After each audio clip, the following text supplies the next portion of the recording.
At 38 years old, Ethan Blake had it all. A successful startup in Silicon Valley, a luxurious home in San Francisco, and his wife Laura, who had once been his muse. But that night, when her car wasn't in the garage again and another lying text flashed on his phone, Ethan realized that his perfect world was an illusion. With one click on his laptop, he launched a plan that would turn Laura's life upside down. The San Francisco skyline glittered beyond Ethan Blake's office window, the Golden Gate Bridge a faint silhouette against the night.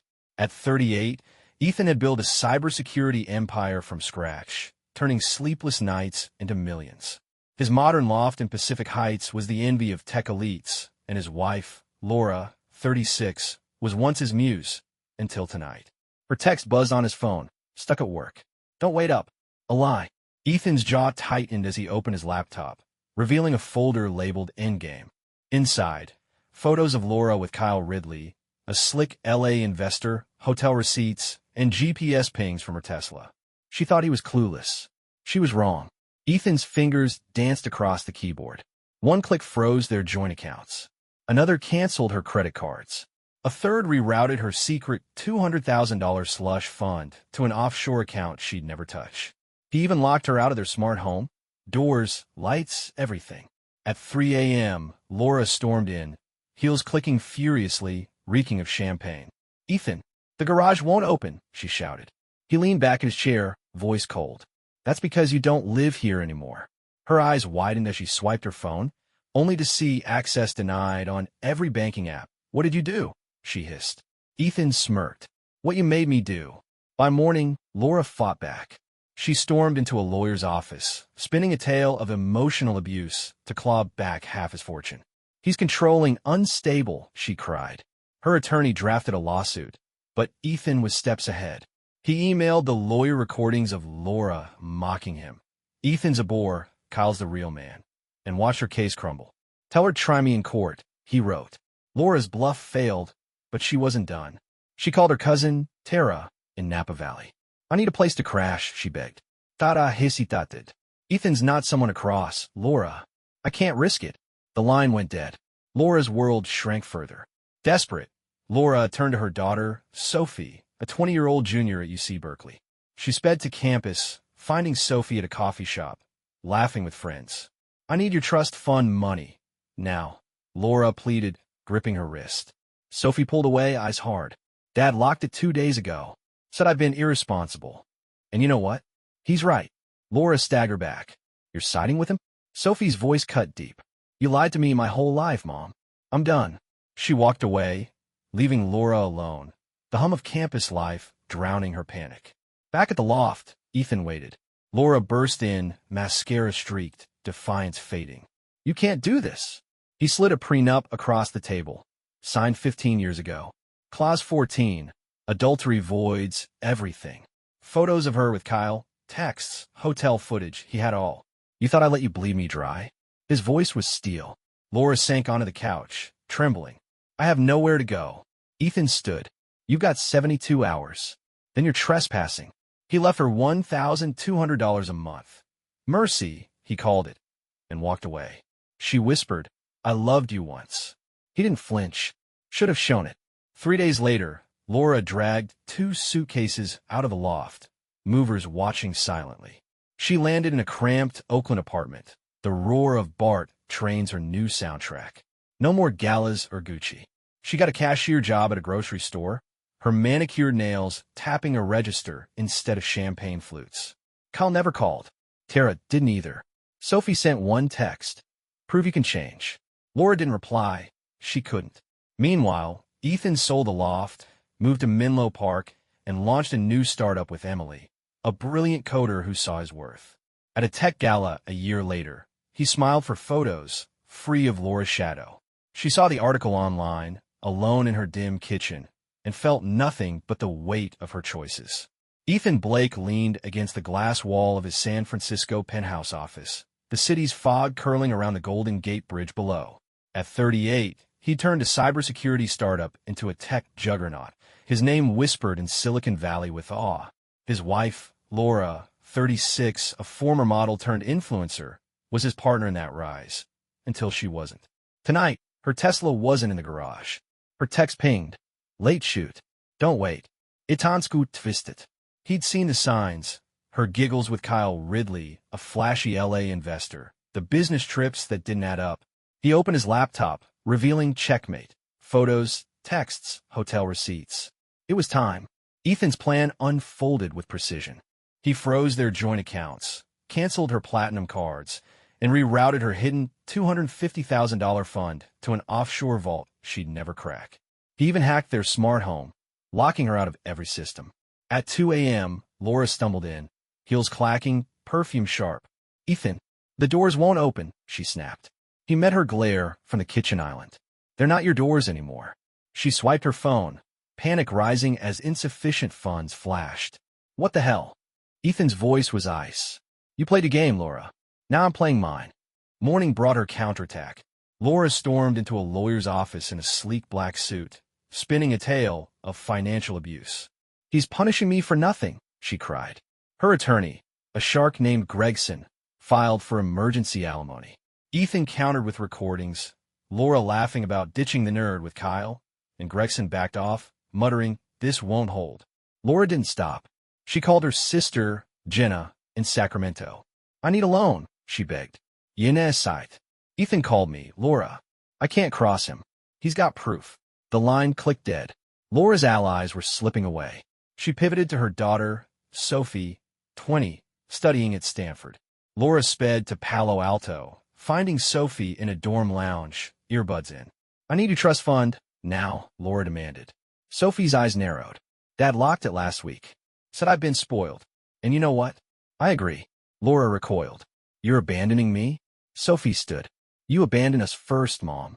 Lying about Dad, about everything."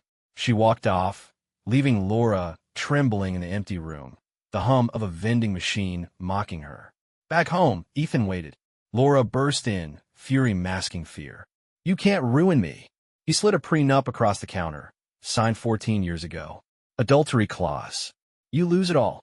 Photos of her with Kyle, GPS logs, a video of them at the Ritz, irrefutable. "You thought I'd just take it?" he said. She sank into a chair, voice breaking. "I have nothing." Ethan's gaze hardened. "You've got 48 hours to leave. $1,500 a month, my last gift." She whispered, "I didn't mean for this." He turned away. Too late. The next twist hit hard. Laura, desperate, tracked down Kyle at his LA penthouse. "You owe me," she shouted. He smirked, sipping bourbon. "I don't date broke, babe. You were fun while you had cash." She lunged, but he sidestepped, calling security. Humiliated, she fled. Back in San Francisco, she pawned her Rolex, her Chanel bags, scraps of a past life, renting a dingy Oakland studio. She landed a barista gig, spilling coffee on her first day, her old glamour a ghost. Months later, Ethan thrived. He sold the penthouse, moved to Marin, and launched a new venture with Claire, a sharp MIT grad who valued his mind. At a tech gala, he laughed for cameras free. Laura saw it online. Alone in her flickering apartment, a $1,500 deposit, her only lifeline. Sophie texted once, "I'm working part-time. You should too." Laura didn't reply. She'd lost everything by her own hand. Ethan Blake stood at the edge of his San Francisco office, the 20th floor framing a fog-draped Golden Gate Bridge. At 38, he'd built a cybersecurity empire, his name a Silicon Valley legend. His penthouse in Nob Hill was a fortress of glass and steel, shared with Laura, 36, his wife of 15 years, once his spark, now his shadow. Her text buzzed. Client dinner ran late. Ethan's jaw clenched. He tracked her lies for months. Nights with Kyle Ridley, a slick LA venture capitalist, captured in photos, receipts, and GPS pings. He opened his laptop to Final Play, a dossier of her betrayal. Tonight it began. Ethan's retaliation was surgical. He froze their joint accounts, killed her credit cards, and siphoned her secret $300,000 stash to an offshore lockbox. Their smart home? He reprogrammed it. Locks, lights, all inaccessible to her. At 1 a.m., Laura stormed in, designer code askew, wine on her breath. "Ethan, the system's down," she barked. He emerged from his study, calm.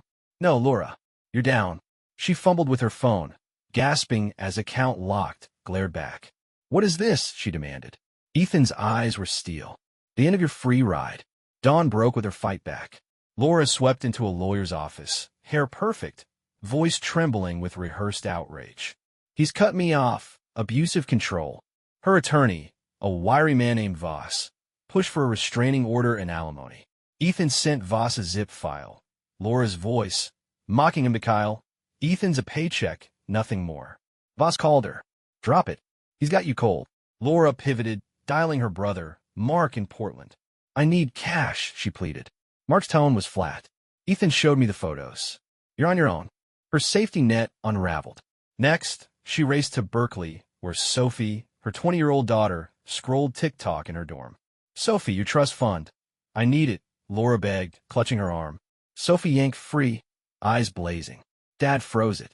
Said I've been entitled. And he's right. I've been your puppet. Laura's breath hitched. You're choosing him? Sophie's voice cracked. You chose Kyle over us. I'm done lying for you. She stormed out, leaving Laura in the hall. Students chatter, a cruel backdrop to her collapse. At the penthouse, Ethan faced her. Laura burst in, defiance fraying. You can't erase me. He slid over their prenup, Clause 12. Infidelity nullifies all claims. Photos, texts, a video of her kissing Kyle in Santa Monica, undeniable. You thought I'd just pay for your fling? He said. She slumped, whispering, I'm sorry. Ethan's face was stone. 48 hours, $1,800 a month. That's it. She tried one last card, calling Kyle. He picked up, voice smug. No money, no me, sweetheart. He hung up, and her hope shattered. Laura's fall deepened. She pawned her jewelry, her Prada bags, scraping enough for a grimy Oakland flat. Walls thin, sirens constant. She landed a cashier job at a gas station. Her manicure chipped, customers sneering. Sophie visited once, arms crossed. I'm working retail now, Mom. Dad's paying half my tuition if I prove myself. You should try it. Laura's throat burned, but pride choked a reply. Meanwhile, Ethan sold the penthouse, moved to Sausalito, and launched a startup with Nina, a quiet genius who saw his worth beyond wealth. A year later, scrolled X in her dim kitchen, $1,800 her lifeline. An article popped up. Ethan at a tech summit, laughing with Nina, his empire soaring. Sophie texted, I am okay. Hope you are too. Laura stared at the screen, alone, her empire of lies dust. She'd built her cage. Ethan had simply locked it. Ethan Blake gazed out from his San Francisco office, the 25th floor overlooking a fog-shrouded Bay Bridge. At 38, he'd forged a cybersecurity dynasty, his name echoing through Silicon Valley's elite. His Marina District mansion was a sleek monument to his success, shared with Laura, 36, his wife of 16 years. Once his muse, now his mystery. Her text blinked. Networking event ran late. Ethan's fingers tightened. He'd pieced it together. Nights with Kyle Ridley, a glitzy LA financier, documented in photos, emails, and GPS logs. His laptop glowed with Last Stand, her betrayal, his blueprint. It was time. Ethan struck methodically. He locked their joint accounts, axed her credit cards, and diverted her hidden $350,000 nest egg to an untouchable offshore trust. Their smart mansion? He rewired it. Doors, thermostats, all hers no more. At 2 a.m., Laura swept in, heels sharp, lipstick smudged. Ethan, the house is glitching, she snapped. He stepped from the shadows, voice low. It's not a glitch. It's a goodbye. She tapped her phone, blanching as access denied flashed. You can't, she stammered. Ethan's stare was ice. You did. By sunrise, Laura rallied. She strode into a lawyer's office, poised despite the chaos, claiming financial coercion. Her counsel, a sharp-eyed woman named Pierce, filed for half his fortune. Ethan countered with audio. Laura giggling to Kyle. Ethan's my ATM, nothing else. Pierce called her grim. He's airtight. Back off. Laura pivoted, phoning her cousin, Dana, in San Diego. I need a place, she pleaded. Dana hesitated. Ethan sent me the evidence. I can't risk it. The rejection stung, but Laura pressed on. She sped to UC Davis, where Sophie, her 20-year-old daughter, studied in a library nook. Sophie, your trust fund. Transfer it, Laura urged, voice tight. Sophie looked up, weary. Dad cut it off. Said I've been reckless. And he showed me your text with Kyle. Laura's heart sank. You're picking him? Sophie stood, trembling. You picked a stranger over us. I'm not your bank. She left, leaving Laura staring at dusty shelves, her isolation thickening. Back home, Ethan waited. Laura stormed in, bravado cracking. This is illegal. He slid over their prenup. Clause 15. Infidelity voids all rights. Photos, call logs, a video of her with Kyle at the Beverly Hills Hotel. Ironclad. You thought I'd fund your affair, he said. She sank onto a stool, pleading. I messed up, Ethan. His reply was cold. 48 hours, $2,000 a month. Take it. She tried Kyle next, driving to his LA condo. Help me, she demanded. He smirked, twirling a cigar. You're a liability now, Laura. Bye. Security escorted her out, her dignity in tatters. A new twist emerged. Laura dug up an old friend, Tara, a gallery owner in Sonoma. Loan me $50,000, she begged. Tara froned. Ethan called. Said you try this. I can't. Laura's allies vanished. She sold her diamonds, her Louis Vuitton, renting a dank Oakland studio, traffic roaring outside. She took a waitressing job, spilling soup on her first shift, her old life a fading echo. Sophie visited months later, guarded. I'm interning now. Dad's proud. You could start over. Laura's eyes welled, but she nodded silently. Ethan, meanwhile, sold the mansion, settled into Barone, and co-founded a startup with Lena, a soft-spoken engineer who saw his vision. A year on, he's shown at a tech expo, Lena at his side has passed a footnote. Laura scrolled the coverage in her dim flat. $2,000 her tether. Sophie texted, I forgive you. Try harder. Laura exhaled. Alone, her empire of deceit crumbled by her own design. Ethan Blake stood in his San Francisco office, the 30th floor framing a misty Alcatraz in the distance. At 38, he'd sculpted a cybersecurity empire, his name a Silicon Valley cornerstone. His Presidio Heights estate was a tech marvel, shared with Laura, 36, his wife of 17 years. Once his partner, now his enigma. Her text flickered, stuck at a fundraiser. Ethan's pulse quickened. He'd traced her lies, dates with Kyle Ridley, a polished LA financier, login photos, bank statements, and GPS data. His laptop opened to Endgame. Her infidelity, his counterstrike. The clock started now. Ethan's plan was meticulous. He froze their joint accounts, nulled her credit cards, and rerouted her secret $400,000 stash to an offshore fortress. Their smart estate? He recoded it. Locks, cameras, all hers no longer. At 3 a.m., Laura swept in, gown shimmering, breath sharp with gin. Ethan, the gates won't budge, she snapped. He emerged from his den, steady. They're not your gates anymore. She swiped her phone, paling as blocked glared back. What's this? She hissed. Ethan's voice was a blade. Your reckoning. Morning sparked her resistance. Laura marched into a lawyer's office, poised in Chanel, spinning a tale of economic tyranny. Her counsel, a grizzled vet named Hargrove, pushed for a $10 million settlement. Ethan emailed Hargrove a dossier, Laura's voice cooing to Kyle, Ethan's my golden goose. Hargrove called her curt. He's got you pinned. Quit. Laura dialed her aunt, Claire, in Seattle. I need help, she pleaded. Claire sighed. Ethan sent proof. I'm out. Her lifelines snapped one by one. She sped to UC Santa Cruz, where Sophie, her 20-year-old daughter, doodled in a lecture hall. Sophie, your trust. I need it, Laura urged, gripping her wrist. Sophie pulled back, eyes sharp. Dad locked it. Said I've been spoiled. Showed me your hotel receipts. Laura's chest tightened. You're with him. Sophie rose, voice breaking. You traded us for some sleaze. I'm done bailing you out. She fled, leaving Laura amid scattered notebooks, her solitude stark. At home, Ethan waited. Laura burst in, veneer peeling. You're destroying me. He slid their prenup forward. Clause 18. Adultery voids everything. Photos, texts, a clip of her with Kyle at the Four Seasons. Bulletproof. You thought I'd bankroll your betrayal? He said. She slumped, whispering, I didn't mean this. Ethan's gaze was flint. 48 hours, $2,200 monthly. Go.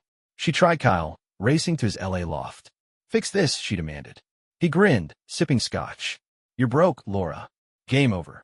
Guards hauled her out, her pride dust. A deeper blow landed. Laura called her old mentor, Rita, a PR guru in Napa. "Spot me $100,000, she begged. Rita's tone was cold. "Ethan warned me. You're toxic now." Laura's world shrank. She pawned her pearls, her Gucci, renting a grim Oakland walk-up freeway noise her lullaby. She took a clerk job at a thrift store, fumbling change, her glamour a memory. Sophie visited, reserved.